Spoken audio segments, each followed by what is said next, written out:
So what if I told you that you're not actually manifesting your specific person at all, or at least not in the way that you think that you are? That's right. You're not manifesting the text. You're not manifesting the commitment. You're not even manifesting them.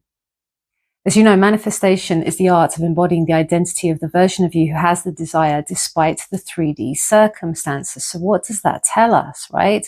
What does that tell us? The art of embodying the identity of the version of you who has it. In other words, you're manifesting who you are in their world. Rings different, doesn't it? And I promise you, by the time I'm done with you, things are going to really turn around, especially for those of you manifesting, say, a specific person for love. But this addresses everything, no matter what your outcome is, any manifestation, in fact, because any manifestation, whether it's health, wealth, happiness, mental healing, is going to involve on some level other people. So I want you to hold on to this line in the back of your mind, because you're going to catch yourself by the end of this seeing every random, so-called random event. You're going to see that nothing is actually random anymore, and how perfectly everything is orchestrated. And if you can grasp this truth that I'm going to be sharing for you in this video, that I'm going to be breaking down, then things that might have once seemed impossible are just going to seem inevitable. Whether it's about getting the text from the friend that you haven't heard from in a very long time, whether it's getting the commitment from a avoidant SP, whether it's getting a doctor to change their mind and to give you actually the good news to have made a mistake, whether it's the nightmare boss who suddenly decided you're the best person ever and offers you a promotion. This has actually been happening. I've got a couple of people in my Discord group have been relaying this sort of thing. No one and nothing is exempt from this law, but you're going to just start seeing all of this as how it is a side effect of the identity that you embody. And I'm going to show you why. Why is it possible that some people manifest specific people like it's nothing without lifting a finger, and why others just get trapped in the exhaustion of techniques and routines with techniques and thousands of repetitions of techniques? Not necessary when you understand this, because there's enough videos out there about how to manifest, but there's never any videos about why is this even possible? How can you just go straight into the how if you don't even know why this is possible? You don't know why you're doing this. And so I'm going to show you not only why it's possible, but also why this happens on a daily basis, subconsciously to all of us. And I'm going to share a manifestation that happened with my very best friend, God rest her soul now, but her situation and how she was manifested. And it was like impossible circumstances, which just goes to show nothing is impossible to the infinite. I'm also going to go into everyone is self-pushed out, which is a concept that is very not always wholeheartedly understood. So we're just going to cover that. And we're going to cover a few of your common questions around SP manifestations. It's going to take away your pain, even when you're thinking that you're manifesting with competition and what they're manifesting as well, and how that might clash with your manifestations. And we're going to look into why is it that people's behavior changes the moment that you change. I've demonstrated it in numerous of my case study videos lately, which you guys, I know that you've been finding so much value from it. You've been saying that you've been getting more value from any paid courses that you've been on, and that is really wonderful to know. I'm going to keep on producing this free content, you see. I want all of you to grasp this, and I'm not going to hold back. There's a reason why I don't have membership on this channel. And I think that a lot of genuine creators out there don't tend to opt for that, because we want you to have this information. This is important. It's all very well doing techniques, but why are we doing it? What is the deeper knowledge? Because when you grasp the deeper knowledge, you're going to be able to influence your world in so many ways without endless repeating techniques. And if you stay with me to the end, for those of you who are brave enough to stay with me to the end, I'm actually going to take you through an exercise where you can feel it now. It's going to be just a very simple, very fast exercise, but I'm going to get you to experience the shift that I'm talking about. I'll take you through it. Yes, because I give you all that you need here, as always. Now, for many of you, I know those of you who are familiar with ancient teachings in relation to manifestation, it's never described as there's like two minds fighting for control. It's only ever discussed that there is one source, one God, one consciousness, and it's been refracted into different perspectives. you know? So you're never controlling someone's will like a puppet when it comes to this. What you're doing is you're always choosing what scene you're playing in. You're always choosing your own character and everyone else's influence, because we're all under the same umbrella. We all share the same, right? So let me show you why this is all real. I'm going to ask you to just, you know what I'm going to say? Sit back, relax, grab yourself a hot drink, maybe even some biscuits. And I want you to get yourself a notebook, start jotting these juicy gems down. In fact, make some comments, share in the comments section your experience, particularly when we do the exercise. I want to ascertain what your shift was, what stood out to you, okay? Because I promise by the time I'm done, you're not going to look at SP manifestation the same way again. I know. So are you ready? Here we go. Cheers to all of you and to all of your manifestations and to all of your success. Which, by the way, I know I always say this, but success on this channel is just phenomenal. Thank you to all of my clients. Had a couple of my high profile clients were giving me some really amazing news. One of them got her role in this movie, leading role. So congratulations to you, darling. A few other clients going on dates with their SP, reconnecting with their SP. Great news as well. I've got some more case studies to share with you guys, and I'm going to keep breaking it down so that you can all apply it and you can all have access. But I just wanted to congratulate everybody, those people on our Discord server as well who are doing amazingly. Like, thank you again for sharing. Keep sharing your successes, all of you, every single one of you watching. So let's get into this, shall we? You know, in the Hebrew Bible, which is, you know, as we say, it's one of the greatest books in relation to manifestation, and it's talking about, well, all of you would have heard I am that I am, just a very popular I am that I am, very simplistic, right? But essentially what it's saying is, before the old story, before the outcome, before everything, there was just I am. And so in manifesting a specific person work, that means that your identity precedes the evidence. So essentially we're not waiting for the 3D to give us the proof. We are the proof. Now, I know a lot of you know that, but I think the concept, like these words, sometimes get lost. So I'm here to remind you of that. Look, before there was anything, there was the I am. Now, hermeticists summed it up perfectly, summed up like the mirror effect, right? It was as below, so above, as above, so below. So you live it at the identity level, and the lower scene, the below, just sinks under it. Everything happens as a result of that. So no matter what ancient text you are reading, it's always the same. It's always the same thing. It all starts with self.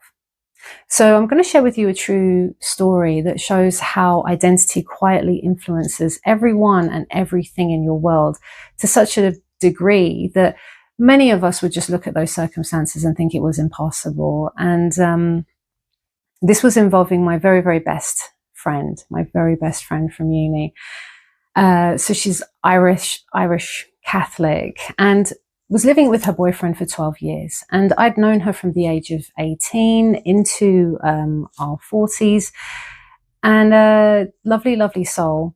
Now, I thought every time I've known her, she's always been in these really long-term relationships with these guys, and she just, I really thought that this guy was the one. Actually, everyone assumed that they were going to get married. Family loved him, you know, I even liked him as well. And at this point in her life, anyway, she was in her late 30s, and she suddenly just confides in me that she is just deeply unhappy and unfulfilled in her relationship. So she decides to end it. Of course, it comes as a surprise to all of us because she had been putting on a brave face for so long, but it just wasn't clicking. They just weren't connecting. So she moves out. There's no drama, and they actually remained friends. Now, watch what strength of identity did next, because 6 months later, I find out that my bestie is dating a really good friend of hers, who happened to be a work colleague as well at the same time. So there were many reasons why I chose to share this particular story, and why this situation is a good example of how much we can influence the situation and people around us. So my bestie's friend, or work colleague, I should say, was quietly in the sidelines for years, had chosen this identity of being my friend's safety and security. Accepted very much that I am the safe, chosen, I'm the inevitable. Don't know what it was, just you know, had this real kind of strength of knowing. And so held that identity. And this person, from what I know, because I got to know them obviously, had a curiosity about the law, but they weren't really clued up on it. They just knew on a very sort of basic level. So it was almost like a subconscious manifestation, but that was an identity that they held very, very strong. And I would ask them a lot of questions as well. And one of the things that they told me was that I just always saw myself, and listen to the language, right? They use that. I just always saw myself as the one for her. I always saw myself as the one for her, even though for years they were friends, they were work colleagues. It was like, I saw myself as the one. And that always stuck out with me. And they told me that they always loved her. I think it was evident. We knew that they had a crush on my friend, you know, and who wouldn't, because she was a beautiful angel. And they held that space for them. Now, this person, they never chased, they never pursued. It was evident that they had a crush, but they only made like jokey gestures about it, and that never pursued in any way, never made a move in any way. They just remained very, very good friends, because as well, they were very aware of the amount of obstacles that were standing in the way between them ever being together. So it was just accepted as, all right, maybe it's a no-go zone. On the logical level, that's what it was accepted as. On the heart level, though, they were already the person who was inevitably going to be, like, one day was the one for them, right? So, and in just a minute, I'm going to reveal to you all these details about what makes this situation so much more convoluted, right? So keep this in mind. As you know, all it was that this person just held the identity. I think on the physical level, there was nothing that they did. Now, they go clubbing, which is very normal for them to do. And my best friend initiates affection out of nowhere. And I was shocked. I was just like, what? You grab them and start kissing them? And she was telling me, like, my mate was just like, I don't know. Yeah, I don't know what came over me. I don't know what happened. Even this friend was absolutely gobsmacked, didn't know what had happened. And from there on, they became inseparable until the day that my friend left this world, right? So the reason there was so much resistance is because, first of all, huge family disapproval, completely different cultures, backgrounds, different religions. So it was just a real clash on all of that. The family did not like this work colleague, but the identity, the power of your I am, ignores those circumstances and makes them irrelevant, because that's what it is. It's just like, those are the circumstances, right? We know that it's happening, but they're irrelevant. That's what I meant to say, irrelevant, not ignore it, but make it relevant. And here's what I haven't told you guys yet. My best friend had never in her life dated another woman. She didn't label herself that way, but she told me, because I was curious. So what's changed, right? She had told me, I fell in love with her soul. I mean, that's the element of true love, isn't it? You fall in love with that person's soul. So my friend, or her friend, I suppose, stepped into the role of being the inevitable choice, seeing herself as the one for my friend. And she stayed there long enough that the only relationship that felt true to the both of them was this one, this relationship, even though it looked completely out of character, especially for my friend, even though it was against her religion, it was against her mother's wishes, it was against everything. They found a way to come together. And in the end, the families actually merged and became more harmonious. Not something that happened overnight, but it did. Now, why did this work? Because when a person holds a clear identity, the shared field just has to organize itself around you. So everyone as you pushed out doesn't mean what a lot of people think that it means in terms of some sort of puppetry and control. And I know I've discussed this many times in previous videos, and it caused a lot of confusion with some people, that I can say you can manifest a specific person, but you don't have any control over them, no direct control. Yeah, they're not puppets on a string. But what it does mean is that everyone and everything is a mirror. So by that, I mean, what you accept as true about you becomes what the world accepts as true about you. And so she persisted in that state, like I say, for years until it became her reality and until they ended up having a shared experience. Now, I'm going to take you through that feel-good exercise to demonstrate all of this. But first of all, I just want to cover a very popular question that people always ask, like in my in the Discord chat and our live Q&As that we have every week. People are asking all sorts of questions, and it's come up before a couple of times about, what if you're manifesting, like, what if I'm manifesting them, but what if they are manifesting like the opposite? You know, that question that people always worry about. You're just like, yeah, but that question only makes sense if we're accepting that there's two different powers at play. And like I said in the beginning of the video, it's not about fighting two different minds, right? It's, there's no competition. Like I always say, I have never focused on what other people are manifesting. And that's what ancient texts, they never ever describe two separate realities fighting with one another. What they describe is one field that is expressing itself through many forms. It's very different. There's there's a line in the Upanishads that says, there is no second. There is no second. Remember that? There is no second. So in plain English, there aren't millions and millions of separate versions of me running parallel lives right now as we speak. There is simply one consciousness showing up as two viewpoints in a scene. And within that, there is like unlimited states, which means unlimited possible roles that you can occupy at any time. Do you see the difference? Because I know that concept can often get misconstrued that, like, oh yes, there's a version of me right now living as a millionaire. I have no connection to that person. I have no awareness of their existence, but that's happening right now. Not quite. I want you to think of it this way. Think of reality as a stage. We often say, right, the world is your stage, okay? And there are infinite scripts, infinite stories, infinite like characters that you can play. So the scripts are in existence, just like every possibility, every potential is in existence now. You being rich, you being healthy, you being in that loving relationship. It's all in existence, but they aren't alive right now until you access it. So it's like the script. The scripts are all there, all the different players are there, but it doesn't come alive until I pick it up and I play that part. I play that role. Did you see what I mean? So when you start to hold the role with the clearest of identities, then that becomes the organizing center of the shared experience. And you can have two actors that are improvising, but the one who knows the script is the one who sets the scene. And that's why when you've heard me say in the past about there's many versions of us in existence, especially in my older content, versions means states.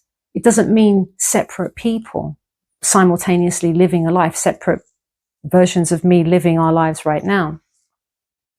Think of it like the ocean. The ocean has many waves. All of those waves look distinct, but it's all the same water. So choose a role, stabilize it, and then the evidence is going to follow. And the nature of consciousness in all of this is just simply to express itself. It's looking to express. A flame gives off light because that's what a flame does. So awareness becomes experience because that's what awareness is. That's what it does, right? Creation is simply your being, revealing itself as the person in a relationship, right? As form. So to make it easier, think of it this way, because life itself, and this may be a nice way to look at it, life consciousness itself, it wants to know love through you. Consciousness wants to know love through you. And therefore, and this is something that came up in my coaching, even, this week, people being shamed for their desires. And I know many of you wanting love or a specific person, could be made to feel shamed at some point, like your desire is, you know, it's not for you, or that person or that love or that family life that you want is not for you. No, desire is not on any level a weakness. It's a gift, and it's the universe's way of experiencing itself through the lens of us. So never give yourself a hard time about it, okay? Now I'm going to walk you through this quick feel it now exercise that I was talking about, because this is the moment that the concept stops becoming theory and it starts becoming a lived experience. And that's what I want you all to do, to live it out. I hope you've been taking notes. You better be. So we're going to make this really, really simple. Many people think about the kind of identity they could be embodying all day. But until your body actually goes through it and feels the difference, then your state is never going to truly shift. That's why many of the surface level techniques don't quite go deep enough to the core. So I want you, for this moment, just for now, whatever you're doing, and if you're driving or doing whatever, then come back to this, save this video and come back to it. I know many of you actually have been binging my videos and coming back to it over and over again, and you say that you find more and more juicy gems each time you do. Please do, because they're so rich with information. I do understand you are going to miss, probably going to miss quite a lot of it, but just put aside whatever you're doing, and I want you to park all of your worries right now in relation to that person, in relation to what they might want, what they're manifesting. And we're going to put to rest now, because you understand this. You understand, finally, there is no battle. So I'm not battling someone else's will. I'm not trying to make them fall in love with me or get obsessed with me.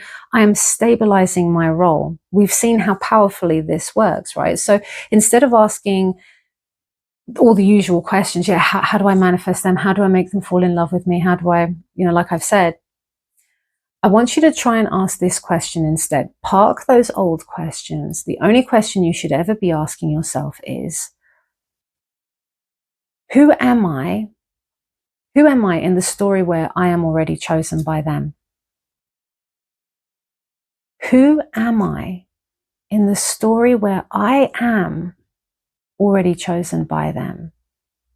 Who am I? And I want you to take your time with this.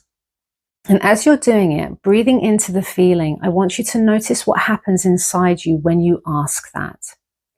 Usually what you'll notice is a subtle shift. It's going to be different to everybody. It's a bit like your hypnotic experiences. Everyone's experiences are unique to them, but just pay attention. You might feel just a softening in your chest.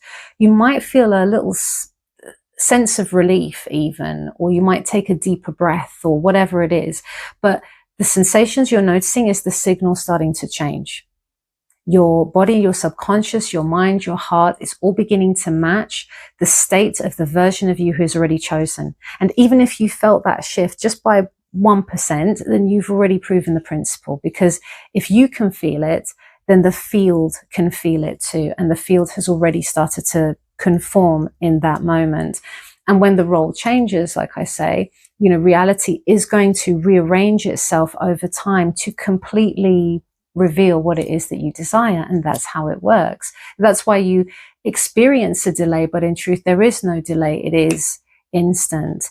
And that's where it brings us to the next concept, as I promised I would cover, is about everyone is self-pushed out. Because like I say, you're not puppeteering people and you're not controlling them. You've got to think of reality as a hall of mirrors, where every circumstance and every event is always going to be reflecting the state from which you are living. That's what it is, okay? So whatever you accept as true of yourself, like I said, they are also going to accept as true of you. But what a lot of you are doing is you're making the mistake in that you're waiting for the text to prove that you're worthy, waiting for the promotion to prove that you're valued, or, you know what I mean? Waiting for the congratulations to prove you're intelligent. There's never any waiting. You're deciding this now, and you'll keep on deciding that until the world is also reflecting it enough, which is usually immediate. Those of you who worked with me, you've seen how drastic your reality has changed and how drastic the shift can be. So this links in with the free will element as well, because I know that that can also worry a lot of people if we're manifesting a specific, right? It's against their free will. And what about, do we have free will, right? And it feels good, like, to have the choice. Free will, our experience of it is very, very real. You know, we get to decide, yeah, if I'm going to text someone, or if I'm going to pull away, or if I'm going to pause. And it's useful because it means that you always have the power, moment by moment, to choose who you are being. So yes, we have the free will to choose who we are being, to choose our state. But from the highest perspective, and that's the one that the sages are talking about, there's no, like I said, there's no battle of wills. So the Bhagavad Gita puts it very, very well when it states, for the self is the friend of the self, and the self is the enemy of the self. So in other words, there's no one to fight but self. That's why Neville says there's no one to change but self. He also said that if you change your conception of yourself, you will automatically change the world in which you live in. Automatically. So just think about that for a moment, because he's not saying try to change them. Many of you, when you ask the question, how do I get them to conform? How do I get them to love me? How do I get them to give me the promotion? Whatever it is. No, Neville, ancient, they never say control that. How do I get them to break up with the third party? You're not going to get them to do any of that. That's not actually what you're doing. You can't manipulate circumstances in that way and expect great results. You can't put on your wedding dress now and go and stake out your SP outside their apartment until they relinquish and and they agree to marry you, just so you'll stop haunting them with your wedding dress on. Do you know what I mean? No. You hold an identity so strong, the world has no choice. Don't give the world any choice. And this doesn't just apply, like I said, to specific people. It applies to everything: money, health, wealth, like whatever it is. It's nothing that is out there choosing or rejecting you. They are just the mirror of the state that you're embodying. I have to quote the Tao Te Ching because I absolutely love it. But it says, to hold and fill a bowl to the brim is to spill it. But if you keep sharpening a blade, it will be blunt. Of course, not a verbatim quote, but that's what it was suggesting, which obviously is about just stop over-efforting. Choose the state, become the version of you who already has it. And the how is all taken care of, as you guys already know. Now, I just want to go a little bit deeper, because like I say, you're going to understand on all levels why this is even possible. It's not all woo-woo, you know. It's about understanding that, yeah, how is it that my thoughts can influence another? Or how is it that my energy can attract another, right? And this is how a lot of people get stuck. You know, how could something that is essentially inside my head be heard or influence them to love me or to text me or to promote me? Or, because like I said, when you're manifesting a specific person, I mean any specific person. You know, I've done this with bosses. I've done this with my exes coming back. I've done this with all sorts of things, you know, family members even. Like I say, nobody is exempt. But the truth is, a lot of you already know that this is happening because you've been feeling all of this your entire life. But think about it. How many of you have actually, I know I've done this numerous times, but how many of you have actually walked into a room and you felt the energy? Like, say, for example, they were like arguing in the room and that, and you've walked in, you felt that energy without anyone saying anything, right? You can feel the tension. You can cut the air with a knife. Just look at our language, the kind of things that we say when we're trying to describe the energy that we're feeling in the room. You know, no words, no actions, but you can still cut the energy with a knife. Or how about like even babies? Even as babies, we knew. We would start crying as a baby the moment that you could feel and sense that your mother is stressed. Even if she's smiling and pretending that everything is okay, everything is fine. We're drawn in by so much more. You see, it's not a logic thing, it's a felt thing, it's an energetic thing. And that's because who we are on the inside isn't sealed away in our heads. It's something that is consistently broadcast. You've got people who are constantly responding to the signals that half the time you don't even know that you're sending out. And if you've been watching my previous videos and my case study breakdowns, you will see over and over again how that's been happening to my clients, and how when we shifted their state, the signal shifted. And that's why the whole circumstances and dynamic of the relationship completely changed, from non-committed to commitment, to ghosting to contact and commitment, to hot and cold, to stability and consistency. Science is also backed, is catching up to all of these notions that couldn't really be explained. Another one is remote viewing and remote intention, and how people in one room have the influence over random devices and have described hidden targets, far beyond what chance would predict. So can you imagine if there's strangers in a lab that are being able to pick up on what another person is writing or drawing, or, you know what I mean? And this is being tested more and more and used in the CIA. If they can pick up on these sorts of things, can you imagine the bandwidth between two people who have a shared emotional history like you and your SP? It's also worth noting, even on a biological level, and I've discussed this before too, how our brains are actually wired for this connection through mirror neurons. I talked about this in more depth before, I think in my telepathy video. If you haven't seen that one, check it out, because it's just so fascinating, and how our brain cells are automatically reflecting the emotional states of those people who are around us. So that's why anxiety can feel quite contagious, and that's why your calm can soothe someone without you even saying a word. Just your presence says so much. This is why your SP, for example, can sense when you're desperate, even when you're acting cool. And that's why I was saying to you about the dating advice not working very effectively, because you can act cool. You might not text them for 3 days. You might be a bit nonchalant, but they're reading the energy, and it's not on the surface level. That's why surface level change and saying, yes, I am chosen, and yeah, I feel good, I am chosen, but you don't believe it on the core level, you don't believe it, brain and heart coherence is not happening, then you're not going to see the fruits of your labor. I hope that kind of makes sense, right? But this is why I'm doing the case study breakdowns more and more, so you can understand this and see what's actually going on that deeper level. It's biological, it's psychological, it's consciousness, but it's all pointing to the same truth, that who you are always leaks out, always. And the moment that you stop living from a place of, I hope they want me, I wish that they would notice my worth, whatever it is, then the field of information is going to change and shift. And it's all based on you, like I say.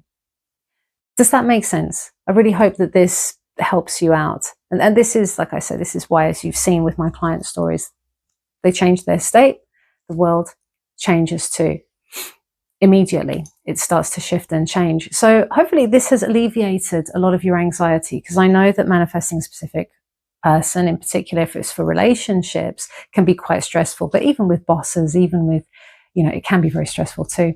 Many of you have been emailing me inquiring about one-to-one consultations. I know what I do particularly is very niche, with the combination of the modalities. And I appreciate that so many of you really want to work with me based on that.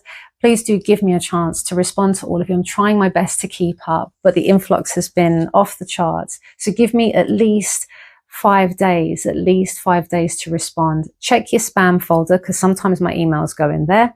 And I'll get back to all of you. But in the meantime, if you do need support, we've got the Discord community, or you've got my channel here. It's all freely available for you. Like I say, it's no holds barred.